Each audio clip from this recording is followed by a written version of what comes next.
श्री वल्लभाधीश की जय। श्री गोवर्धन नाथ की जय। श्याम सुंदर श्री यमुने महारानी की जय। भगवद वार्ता सत्संग। आज भगवत रहस्य वार्ता में दर्शन करेंगे कि दामोदर दास हर्षानी ने कैसे जानी श्री महाप्रभु जी को प्रागट्य भयो है। जैसे कृष्णदास मेघन को तो उनके गुरु ने आज्ञा करी थी कि दक्षिण में कछु भगवत प्रादुर्भाव भयो है, किनको भयो वो देख नहीं पा रहा हूँ। यह सुनत ही महाप्रभु जी की शोध में श्री कृष्णदास आश्रम से निकल गए। वैसे ही दामोदर दास जी को यह पता था कि मेरे वल्लभ पधारेंगे। हर दिन गोख में से श्री वल्लभ का रास्ता देखते रहते थे। वैष्णव, आज की रहस्य वार्ता में यह दर्शन करेंगे कि दामोदर दास को श्री वल्लभ के प्रागट्य का रहस्य कैसे जाना।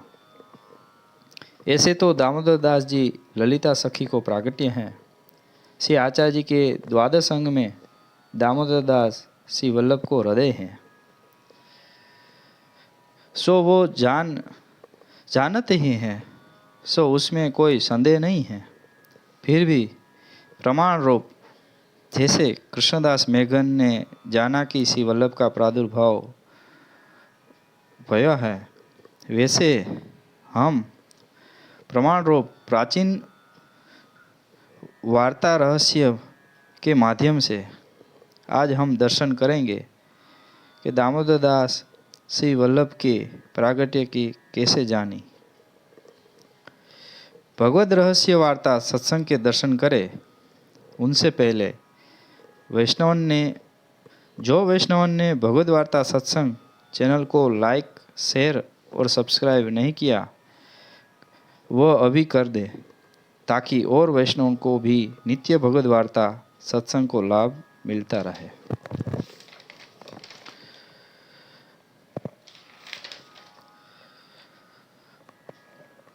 अब हम श्री दामोदर दास हर्षानी के बाल्यकाल, जीवन चरित्र और रहस्य वार्ता के दर्शन करें। दामोदर दास के पिता को नाम धीरदास और माता को नाम जसोदा था। श्री वल्लभ चरित्र ग्रंथ में कपूरचंद नाम भी मिले हैं, जो ऐसो जान पड़े हैं कि मूल नाम धीरदास हों और प्रख्यात नाम कपूरचंद भी हो सके। धीरदास जी को जन्म संवत 1455 में हुआ था। वह श्री रंगपट्टम में रहते थे।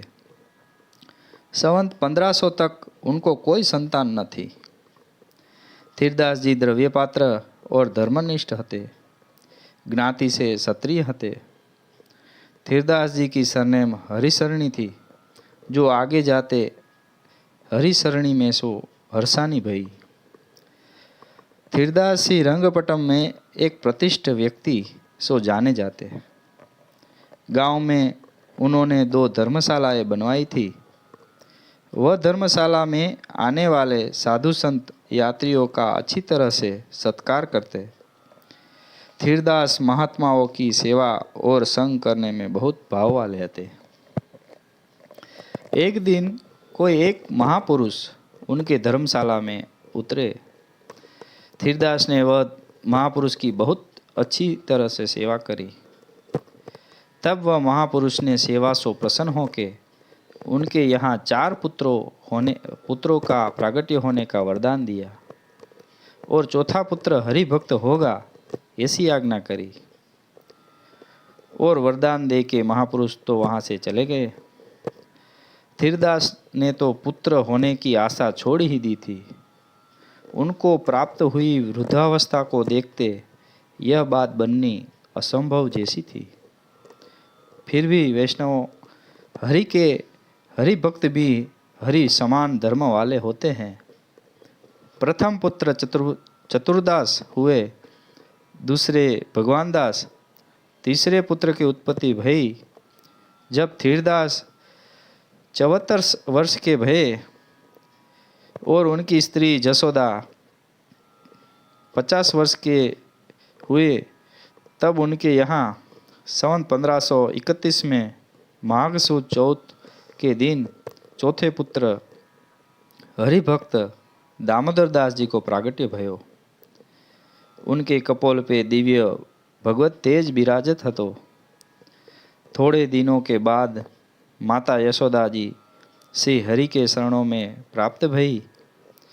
तब दामोदर दास जी का लालन पालन स्वयं धीरदास जी करते। उनको दामोदर दास के प्रति अत्यंत प्रेम था। एक क्षण भी दामोदर दास बिना धीरदास रहते नहीं। धीरदास जी को जैसी और रंगो नाम की 2 कन्या रत्नों भी थी। सन 1534 कार्तिक मास में अनेक साधु संतों का एक समूह यात्रा करने को निकला। उनके साथ धीरदास भी दामोदर दास को उनके भाई भाभी को सौंपी के यात्रा को निकल गए। यात्रा की पहली मंजिल पे धीरदास जी को रात्रि को एक स्वप्न आया। वहाँ में भगवान ने धीरदास को आज्ञा करी कि मेरी अलौकिक भेंट रूप तेरे चौथे पुत्र दामोदर दास को लेके तू चंपारण में जाओ। दामोदर दास के बिना तुम्हारी यात्रा संपूर्ण नहीं होगी। सुबह धीरदास अपने गांव वापस आए, तब दामोदर दास रो रहे थे। धीरदास ने दामोदर दास की रोने का कारण उनके भाई भाभी से पूछा। तब कहने लगे कि जब से आप गए हों तब से दामोदर दास रो ही रहे हैं, किसी भी उपाय से चुप हो ही नहीं रहे हैं। अब आप जहाँ जाओ तहाँ दामोदर दास को साथ लेके जाओ। पाछे धीरदास दामोदर दास को यात्रा में संग ले गए। रास्ते में साधु संत को समूह मिलो। कितने दिन के बाद चंपारण पहुँचे। संवत 1535 वैशाख कृष्ण 11 के दिन श्री आचार्य जी को प्रादुर्भाव भयो। वह अलौकिक प्रागट्य उत्सव को अनुभव 4.5 साल के बालक दामोदर दास को भयो। वैष्णव श्री महाप्रभु जी को जब प्रागट्य भयो, उस समय दामोदर दास वहीं विराज रहे थे और वो अलौकिक दर्शन उनको भये और वल्लभ के संग संवाद भी भयो। फिर धीरदास लक्ष्मण भट्ट को प्रभाव देखी के उनके शिष्य भये। पाछे कितने दिन बाद श्री रंगपट्टम में आए। वहाँ उपद्रव होने से धीरदास अपने परिवार सहित रुद्रनगर यानी वर्धा आए। वहाँ आप कपड़े का व्यापार करते। पाछे संवत 1545 में धीरदास ने अपनो देह त्याग कियो।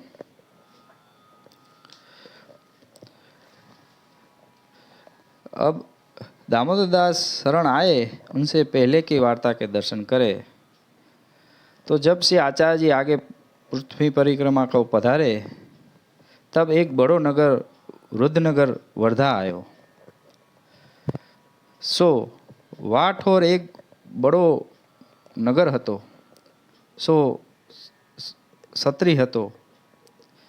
वाठ और एक बड़ो नगर सेठ हतो, सो सत्री हतो। वाके 4 बेटा हते, सो 3 बेटा तो बड़े हते और सबसे छोटे दामोदर दास हते। सो उन 4 भाई ने विचार कियो, जो होय तो यह द्रव्य अपनो अपनो चारों भाई बांटी ले। काहे ते जा द्रव्य हैं सो कलेश को मूल है। पाछे हमारो आपस में हित न रहेगो। दामोदर दास तो छोटे हते, सो उनसो कहे, क्यों बाबा तू अपने बाटे को द्रव्य लेगो। तब दामोदर दास कहे, मैं तो कछु समझत नहीं, तुम बड़े हो, आछो जानो सो करो। तब उनने द्रव्य सब घर में सुकाढ़ी, वाके 4 बाट किए। सो 4 चिट्ठी लिखी के वाके ऊपर डारी। सो जा जाके नाम की चिट्ठी आए, सो वाने लियो। तब दामोदरदास सो कहे, तुम्हारो द्रव्य जहाँ तुम कहो वहाँ धरे। ता समय दामोदरदास गोख में बैठे हते। सो गोख के नीचे राजमार्ग हतो। सो ता समय से आचार्य जी महाप्रभु वा मार्ग होय के निकसे। सो उपरते दामोदरदास की दृष्टि पड़ी। सो तत्काल उठी दौरे। न कछु द्रव्य की सुधि रही, न कछु घर की सुधि रही। सो आवत ही आचार्य जी महाप्रभु को साष्टांग दंडवत किए। तब से आचार्य जी महाप्रभु श्री मुख से कहें, जो दमला तू आयो। तब उनने कही, महाराज हूँ कब को मार्ग देखूँ हूँ। सो महाप्रभु जी के चरणारविंद के पाछे पाछे दामोदरदास चले। सो पाछे भाई कहन लागे, जो दामोदरदास कहाँ गए। तब काहू ने कही, जो या मार्ग में एक लड़िका जात हते, तिनके पाछे पाछे दामोदरदास जाते हैं। तब ये तीनों भाई वहाँ ते चले। सो आगे वा नगर के बाहर एक स्थल हतो, तहाँ से आचार्य जी आप बिराजे हैं। आगे दामोदरदास बैठे हैं। तब वो देखत ही तीनों भाई चकित हो गए। सो उनको श्री आचार्य जी के दर्शन साक्षात तेज पुंज के भये। सो उनते कछु बोलियो न गयो। अपने मन में विचारे, जो कदाचित कछु बोलेंगे तो ई अग्नि हमको भस्म कर डालेगी। तब दामोदरदास भाईन को देखी के कहो, जो जाओ। सो भाईन दामोदरदास को स्वरूप ता समय तेजोमय देखे। सो भय खाई के पीछे फिरी आए। जो देवी जीव होते तो शरण आवते। श्री आचार्य जी को नाम देवोद्वार प्रयत्नात्म हैं। तब दामोदरदास को संग लेके आचार्य जी आगे पधारे। दामोदरदास कछु ब्याहे तो हते नहीं, जो उनको स्त्री आदि आई के प्रतिबंध करे। बहुत दिना के बिछरे हते, सो आए मिले। तब आचार्य जी महाप्रभु के संग दामोदरदास चले। वह आगे की वार्ता के दर्शन हम वार्ता जी में कर ही आए हैं। अब से आचार्य जी के आसुर व्यायाम लीला के बाद के प्रसंग के दर्शन करें। जब से आचार्य जी ने आसुर व्यायाम लीला करवे को विचार कियो, तब संवत 1582 में आप श्री दामोदरदास जी को ले ब्रज में श्रीनाथ जी के पास पधारे। श्रीनाथ जी के पास श्री आचार्य जी ने यह समय दामोदरदास की देह स्थित रहे ऐसो 3 बार मांग्यो।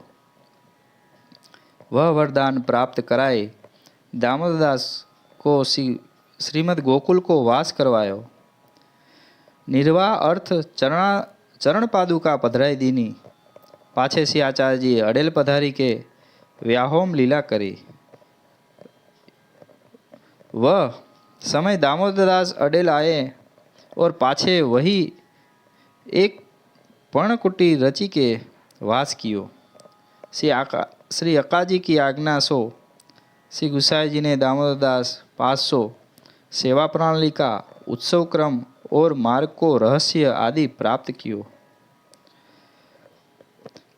केतेक समय पाछे संवत 1607 में दामोदरदास 76 वर्ष भूतल पे बिराजी सदे ही अंतर्हित भये। बोलो श्री वल्लभाधीश की जय। श्री दामोदरदास सरसानी की जय। अस्तु। जय श्री कृष्ण।